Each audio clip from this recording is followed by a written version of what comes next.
membawa Kristus kepada bangsa-bangsa dan bangsa-bangsa kepada gereja Tuhan. 4 Mei 2025. Sukacita saya katakan saya anak Tuhan. Sukacita saya katakan saya anak Tuhan. Saya dibaptiskan ke dalam Kristus. Kerana saya tidak dapat membayar dosa. Dia menebus saya sepenuhnya. Adakah saya perlukan banyak khazanah di bumi? Ada satu yang jauh bernilai dari yang lain, yang membawa keselamatan percuma. Ia kekal selama-lamanya. Iblis, dengar pengisytiharan ini. Saya dibaptiskan ke dalam Kristus. Lepaskan tuduhan jelekmu. Ia tidak menarik saya. Bila saya dibawa ke pembaptisan Tuhan, semua kekuatanmu terbongkar. Dalam menentang kezalimanmu, Tuhan, Allahku telah bersatu denganku. Kita hanya boleh bayangkan ketakutan dan harapan mangsa penculikan yang sedang menunggu bayaran wang tebusan. Kadang-kala, Alkitab menggunakan gambaran yang serupa dalam menggambarkan belenggu kita di bawah dosa dan kuasa iblis. Wang pampasan untuk tebusan kita adalah kematian. Siapakah yang boleh membayar harga itu?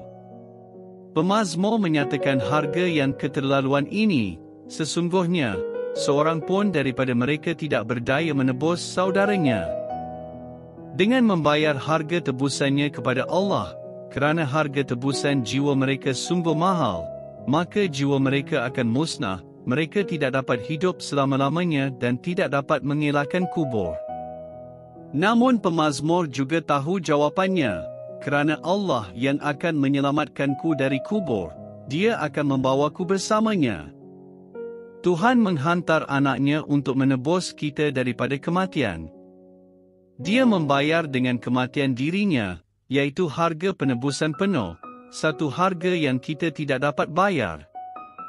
Dalam pembaptisan, kita disatukan dengan Yesus, bergabung dengannya dalam kematiannya dan dikuburkan bersamanya. Pada saat yang ajaib ini di dalam air, Roh Kudus dan Firman membangkitkan kita dari kematian bersamanya dalam kehidupan baharu untuk bebas melayan Tuhan yang menyelamatkan kita. Apabila kita dibawa ke tempat pembaptisan untuk mati dan bangkit semula bersama Yesus, kuasa dan kekuatan iblis ke atas kita telah terbongkar. Musuh zaman dahulu kita ingin menjerat kita dalam dosa dan rasa bersalah serta menyeret kita ke dalam kematian, tetapi melalui kematian dan kebangkitan Yesus, Yesus telah menghancurkan kekuatan iblis dan memusnahkan kuasa maut darinya. Orang-orang saleh dan malaikat di syurga bersukacita ke atas kemenangan Yesus dan kejatuhan iblis. Penuduh saudara-saudara kita telah disingkirkan.